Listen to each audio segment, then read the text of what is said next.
I don't have friends at work, I have audit logs.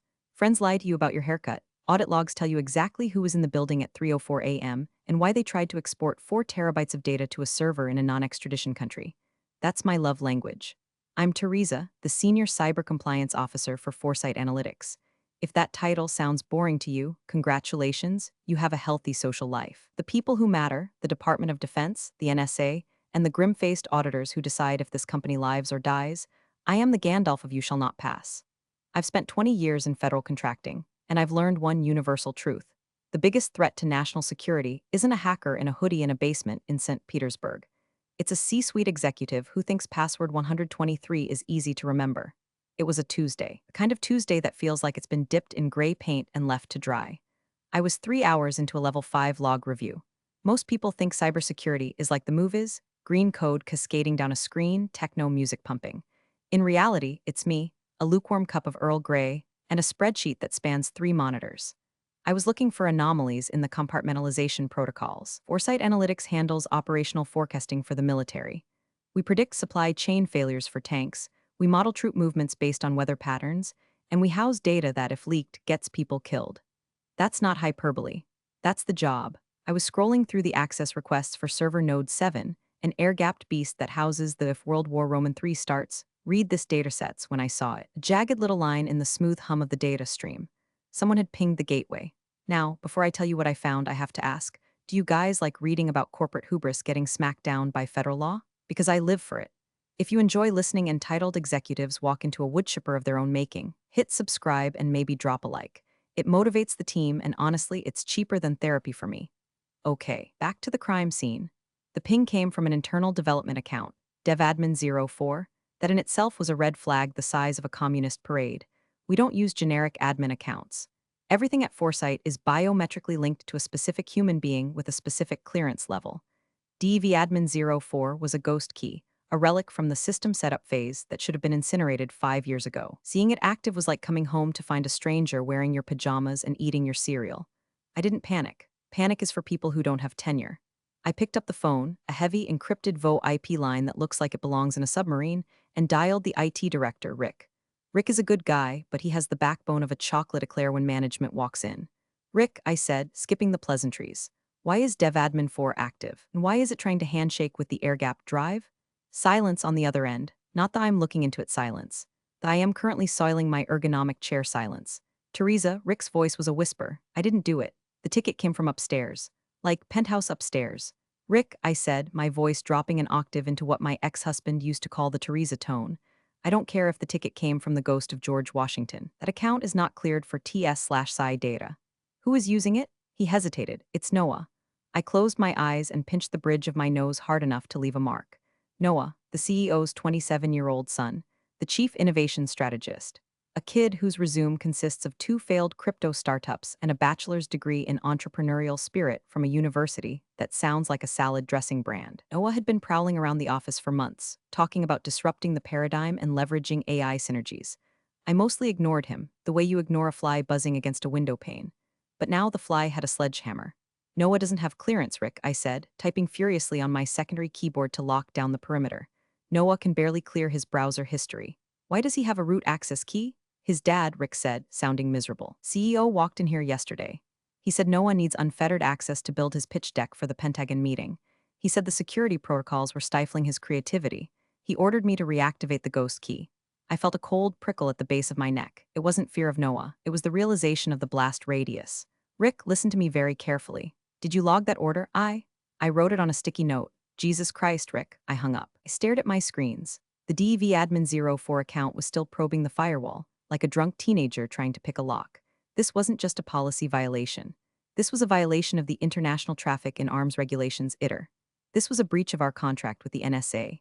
If Noah managed to pull data out of that drive and put it on an unsecured laptop, or God forbid, the cloud, Foresight Analytics wouldn't just lose a contract. We would cease to exist. People would go to federal prison. I watched the screen. The probe stopped. Then a new message flashed in the log, access granted, override authorized. My stomach dropped. The CEO hadn't just bullied Rick. He had used his own executive credentials to bypass the failsafe. They were inside. Noah was inside the operational forecasting server.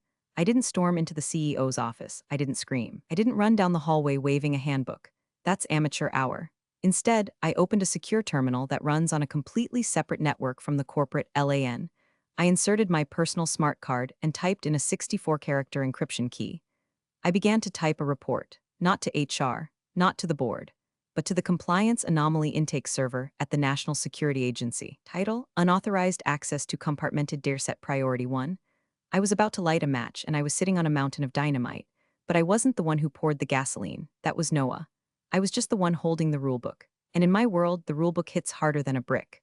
The next morning, the office buzzed with that manic, artificial energy that usually precedes a disaster or a round of layoffs. In this case, it was the all-hands vision meeting.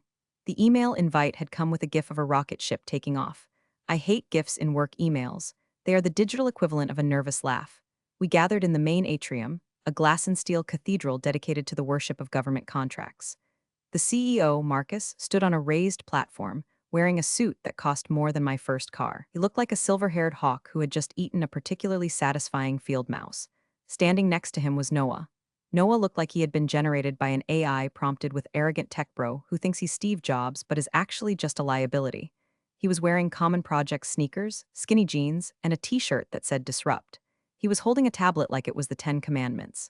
Team, Marcus boomed, his voice echoing off the glass walls. For too long, Foresight has been reactive. We've been safe. We've been compliant. He said the word compliant like it was a synonym for impotent. I felt a few heads turn toward me. I kept my face blank, a mask of polite disinterest. But the future isn't safe. The future is bold, and my son Noah is going to lead us there. Noah stepped up to the microphone. He adjusted his glasses, which I'm 90% sure were non-prescription frames he bought to look smarter. Thanks, Dad, I mean Marcus, Noah chuckled. The sycophants in the front row laughed. Look, I've been digging into our systems for the last 24 hours, and honestly, I'm shocked. We have data silos everywhere. We have air gaps that belong in the Stone Age. Information wants to be free, guys. Information wants to move. I physically flinched. Information wants to be free is a great slogan for a hacker manifesto. It is a terrible slogan for a company holding classified troop deployment schedules. I'm announcing the new AI initiative, Noah continued, pacing the stage. I've pulled the raw datasets from the forecasting servers, yes, the scary ones, and I'm feeding them into a new cloud-based learning model. We're going to generate real-time insights for the Pentagon that will blow their minds. The room went quiet. Engineers looked at their shoes. The project managers looked at me. Noah had just admitted in front of 200 people that he had extracted classified data and uploaded it to a cloud server. A cloud server. Probably an AWS instance he set up with his personal credit card. Now Noah smirked, locking eyes with me. I know some of the old guard here love their firewalls. I know our compliance officer, Teresa. Where are you, Teresa? Ah, there she is. As Firewall herself, he pointed. The room turned. I didn't blink. I stood with my arms crossed, radiating the energy of a disappointed librarian. Teresa thinks security means locking things in a box, Noah said, his voice dripping with condescension. But I think security means speed. If we're faster than the enemy, we don't need walls. So, effective immediately, I'm overriding the legacy access protocols. The innovation team gets root access to everything. No more tickets, no more waiting for Miss Firewall to stamp a form. Marcus clapped. That's the spirit. Let's get to work. The meeting dispersed. People avoided eye contact with me as they shuffled back to their desks. They knew a corpse when they saw one, and they assumed it was me. I walked back to my office, my heels clicking a steady, rhythmic countdown on the tile floor. I sat down, unlocked my workstation, and immediately pulled the secondary audit logs. Noah wasn't lying. He had done exactly what he said. At 4:15 a.m., the DEV-admin04 account had executed a mass export command, select from Tactical Ops DB.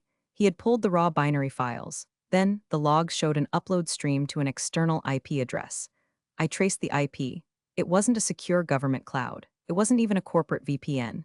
It was a generic, public-facing server hosted by a third-party AI startup called NeuroLinkX.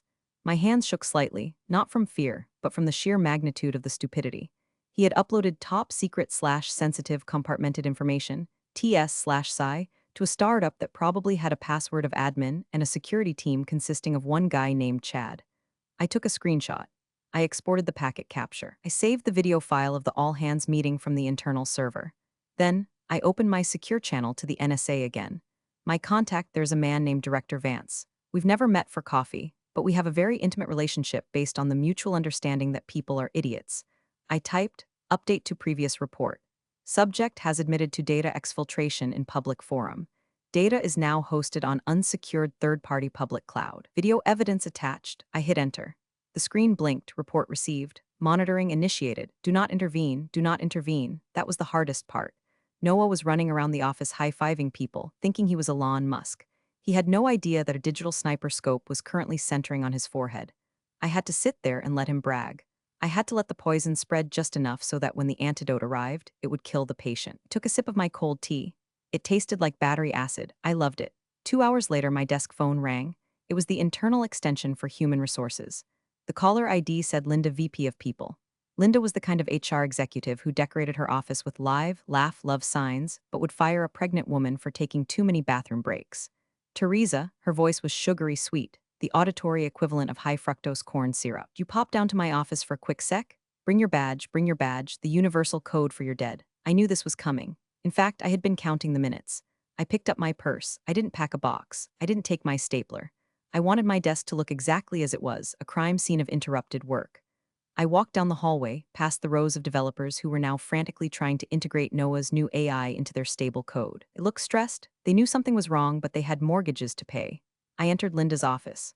Marcus, the CEO, was there too, leaning against the window, looking out at the parking lot like he was pondering the burden of his own genius. Noah sat in the guest chair, scrolling on his phone, looking bored.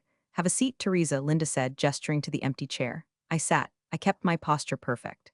Spine straight, hands folded in my lap. Teresa. Marcus started, not even turning around.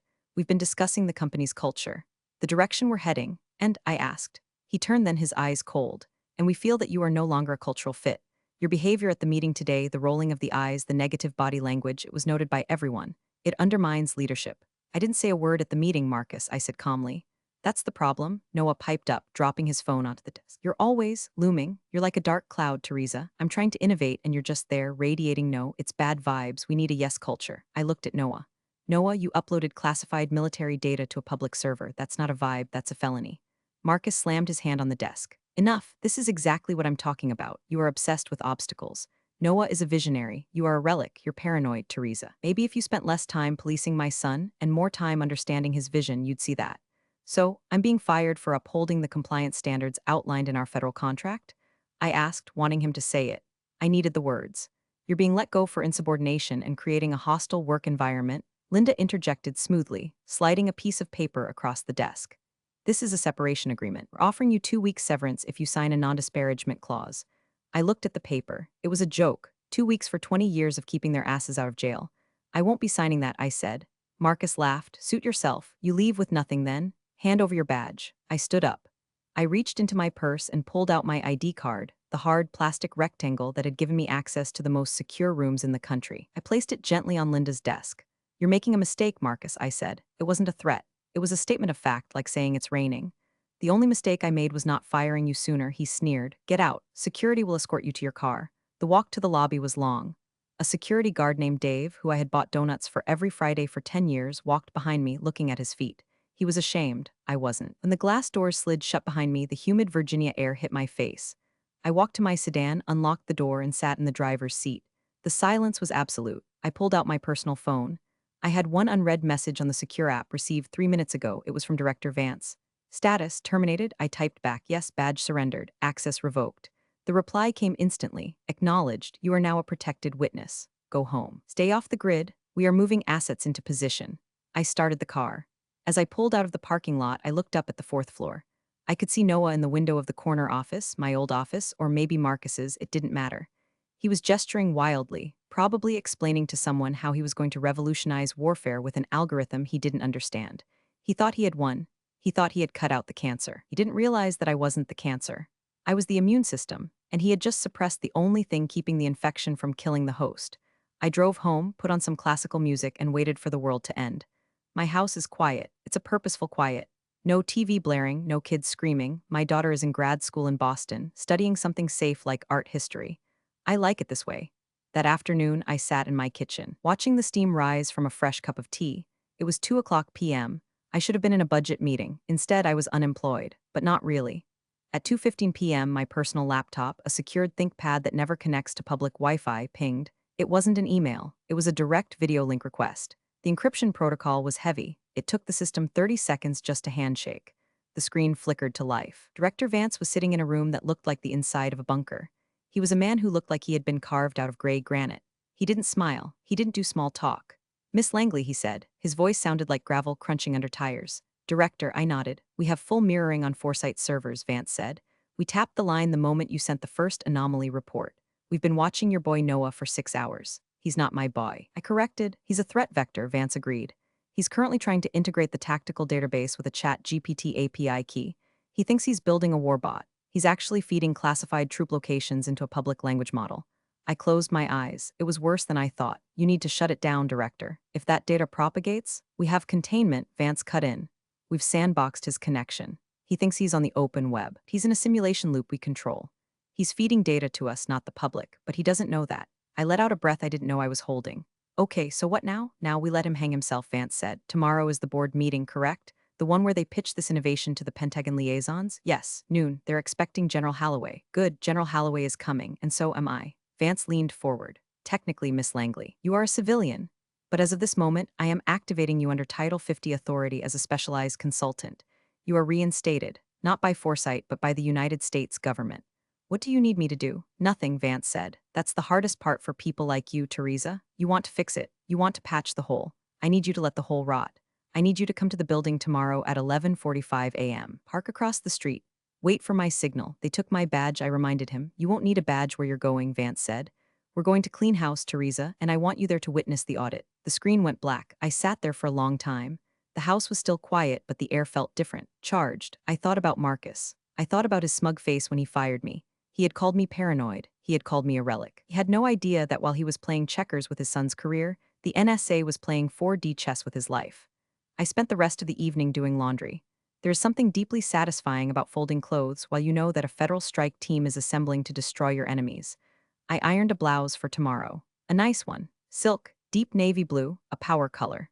I slept like a baby. The kind of sleep you only get when you know the rules are finally going to work.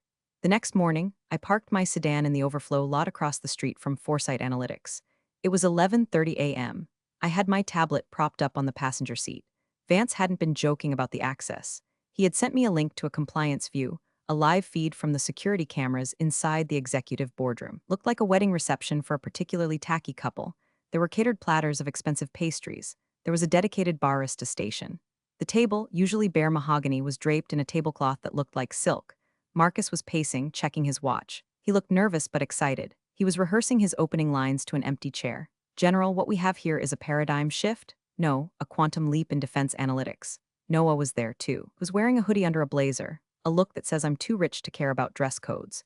He was hooking his laptop up to the massive 85-inch presentation screen.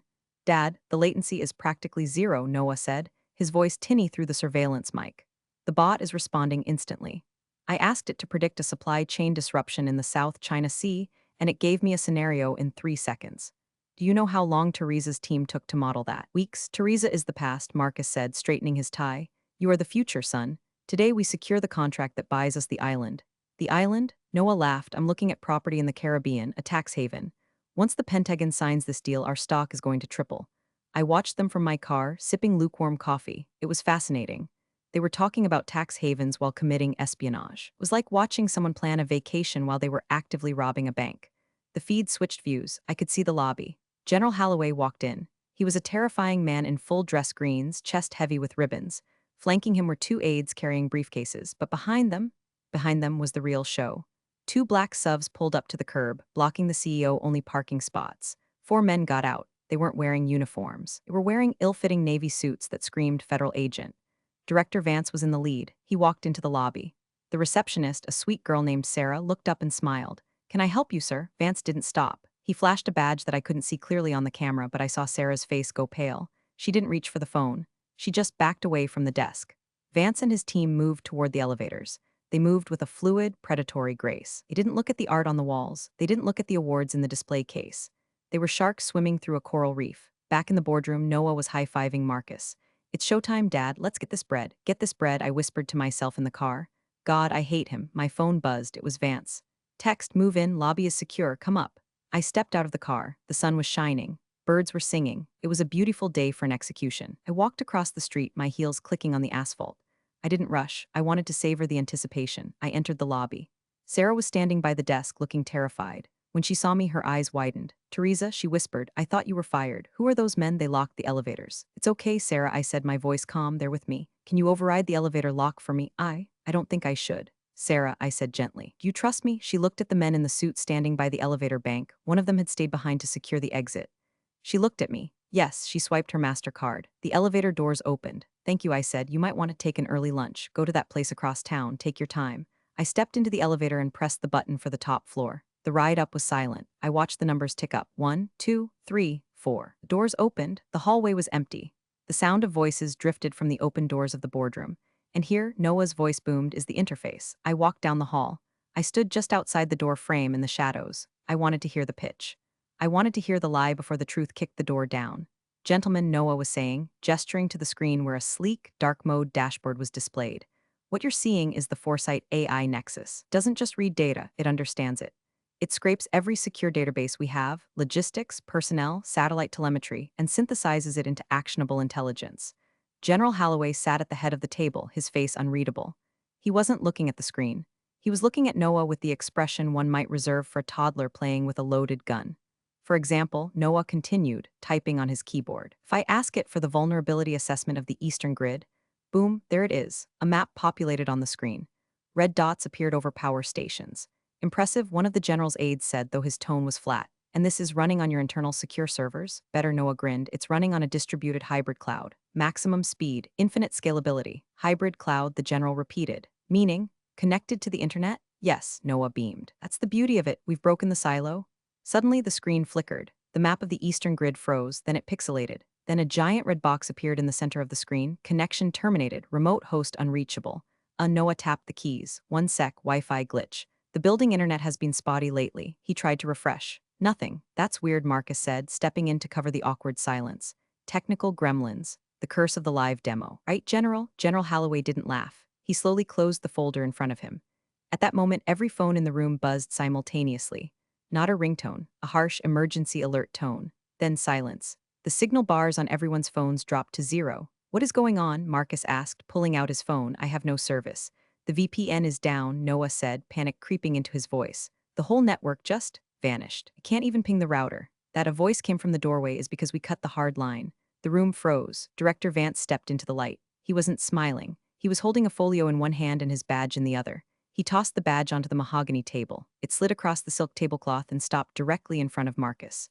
The metallic thud was the loudest sound in the world. Who the hell are you? Marcus demanded, his face flushing red. How did you get in here? This is a private meeting. I am Director Vance of the National Security Agency, Vance said calmly. And this is no longer a private meeting. It is a crime scene. 2 agents stepped in behind Vance. They moved to the windows, blocking the view. They were imposing, silent, and terrifyingly professional. NSA, Noah laughed nervously. Is this part of the stress test? Did Teresa put you up to this? Because it's not funny. Noah, Marcus hissed. Up, your son asked a question, Vance said, turning his gaze to Noah. No, this is not a stress test. A stress test implies you have a chance of passing. This is a containment breach protocol. Vance looked at the general, General Holloway. My apologies for the interruption. We needed to confirm the active uplink before we severed the connection. Understood, Director, the general said, standing up.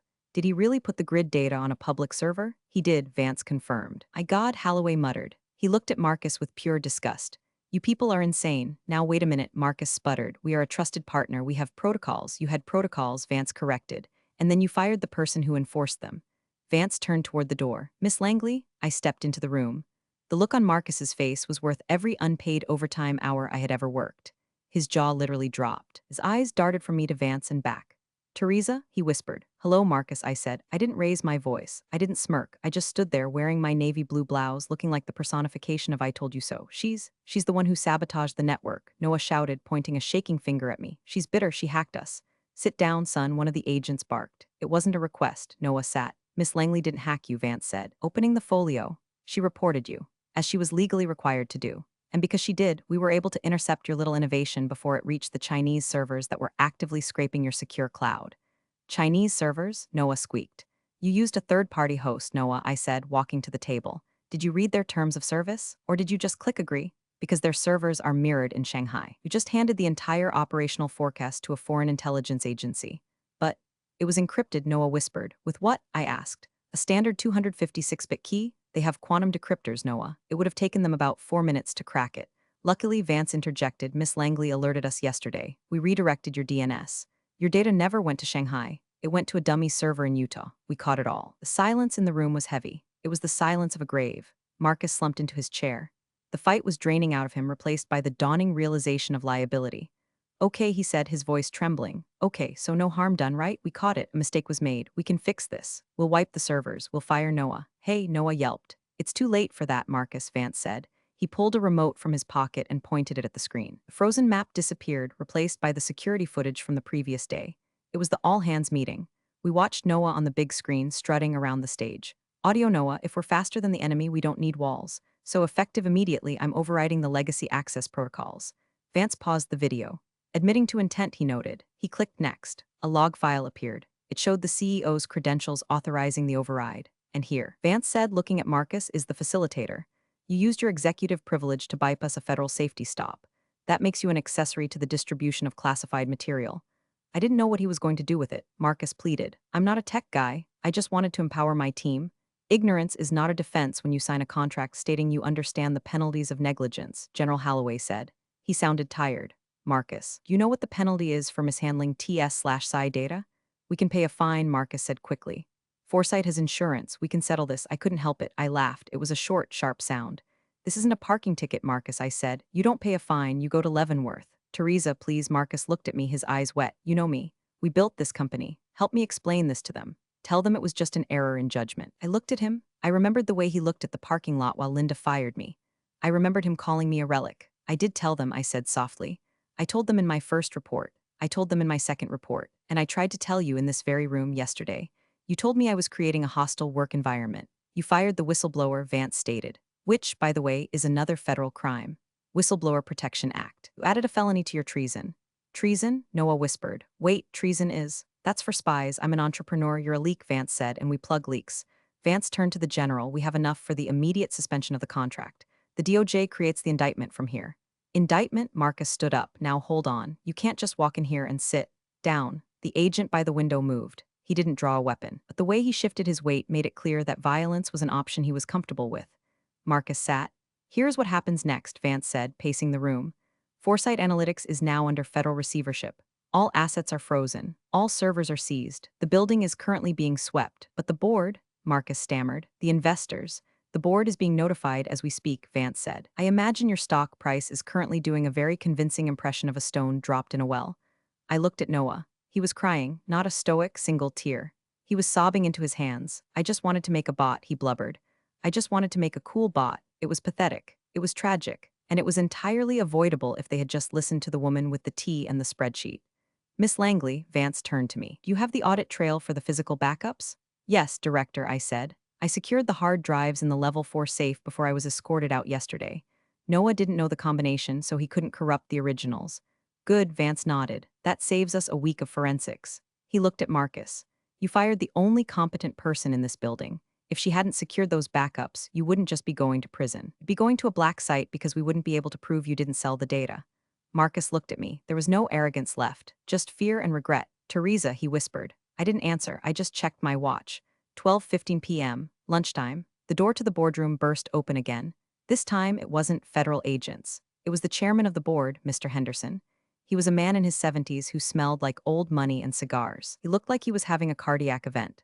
Marcus, Henderson roared. What is the meaning of this? I have the SEC on line 1 and the Department of Defense on line 2. Our stock is halted. He stopped when he saw the general and the agents. General Holloway, Henderson's tone shifted instantly to obsequious panic. I assure you, the board had no knowledge. Save it, Henderson, Holloway said. Your CEO and his son just tried to open source our troop movements. Henderson turned on Marcus. You did what? It was a misunderstanding, Marcus cried. He bypassed the protocols, Vance interrupted. He authorized an override of the safety systems to let his unqualified son play with matches in a fireworks factory.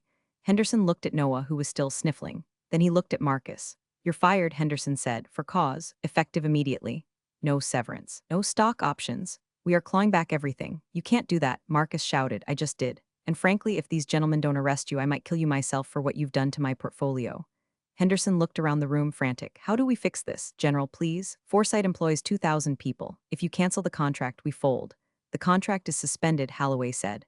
Pending a full security audit. We can't pass an audit. Henderson cried, our compliance officer is gone. Actually, Vance said, gesturing to me, she's right here. Henderson looked at me. He looked confused for a second, then recognition dawned. Teresa, right? The one with the rigid reports. The one who saved your company's existence, Vance corrected. Miss Langley detected the breach, reported it through proper channels, secured the physical backups, and prevented the data from leaving the country. She's the only reason you aren't being classified as a hostile entity right now.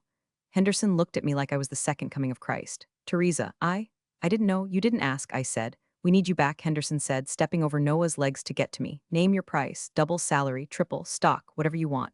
Just tell the general we're compliant. I looked at Vance. He gave me a barely perceptible nod. I have conditions, I said. Anything. Henderson promised. First, I pointed at Marcus and Noah. They leave now, and they never set foot in this building again. Done, Henderson said. Second, I said, I report directly to the board. No CEO oversight on security matters. If I say a server stays locked, it stays locked.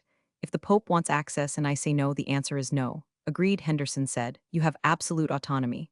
Third, I said, I want Rick from IT to get a raise. I tried to stop them. Done, Henderson said. I turned to General Holloway. General, if the leadership is removed and the original protocols are restored, can we maintain the contract? Holloway looked at me. He respected chain of command. He respected competence. If you are the one signing the compliance forms, Teresa, then yes. We will proceed on a probationary basis. Thank you, General, I said. I looked down at Marcus. He was slumped in his chair, staring at the table. He had lost his company, his reputation, and his freedom, all because he thought he was smarter than the rules. Marcus, I said. He looked up. You were right about one thing, I said. I am a firewall, and you just burned yourself trying to cross me.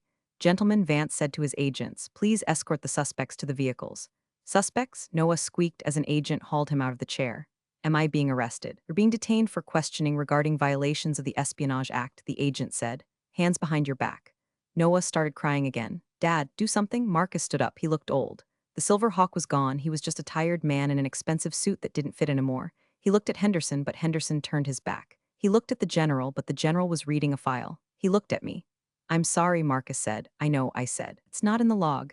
The agents led them out. I watched them go. Noah was stumbling, his common project sneakers squeaking on the floor. Marcus walked with his head down. They passed Sarah at the reception desk. She didn't look up. The elevator doors closed. They were gone. The room was quiet again. The Foresight AI Nexus screen was still black. The silk tablecloth was wrinkled. Well, General Holloway said, putting on his cap. That was efficient. We try, Vance said. Picked up his badge. Miss Langley, I assume you can handle the cleanup from here? Yes, Director, I said. I'll initiate the server wipe and restore from the clean backups. We'll be operational by 0800 tomorrow. Good, Vance said. He walked to the door, then stopped. Teresa, yes, nice work on the backups, that was. Intuitive. It was standard procedure, sir, I said. Right, Vance said, the corner of his mouth twitching up in almost smile. Standard procedure. He left, the general and his aides followed. Henderson shook my hand, his palm sweaty, and promised to have the new contract sent over within the hour. Then he ran off to call the SEC. I was alone in the boardroom. I walked over to the window. I looked down at the street. I saw the black SUVs pulling away. I saw Marcus and Noah in the back of the second one. They were heading to a federal holding facility. They would have lawyers and trials. Maybe they'd get lucky and only do a few years in a minimum security camp. But they were done. Their names were mud. I turned back to the room. I walked over to the presentation table. I unplugged Noah's laptop. I picked up the HDMI cable he had used. I coiled it neatly, securing it with a Velcro strap. I walked out of the boardroom, down the hall, and took the elevator back to my floor. My badge still didn't work. I had left it on Linda's desk. Rick was there. He saw me coming. He ran over and opened the door. Teresa, he said, looking like he'd seen a ghost. Is it true? Are they gone? They're gone, Rick, I said. Reactivate my credentials. On it, he said. And thanks, don't thank me, I said. Just don't ever use a ghost key again. Never, he promised. I walked into my office. It was exactly as I had left it. My stapler was there. My monitor stands were there. The air smelled of ozone and carpet cleaner. I sat down in my chair. It creaked familiarly. I logged into my workstation. User T. Langley access level, administrator unrestricted. I opened the log file for DEVadmin04. I typed account disabled permanently. Then I went to the break room, boiled some water, and made a fresh cup of Earl Grey. I took a sip. It was hot, bitter, and perfect. I opened a new spreadsheet. I had work to do. Real power doesn't announce itself, it simply operates. Teresa let her meticulous adherence to protocol speak volumes. It's a stark reminder that arrogance and unchecked privilege often precede a very public fall, especially when the stakes are so incredibly high. True authority is earned, not inherited.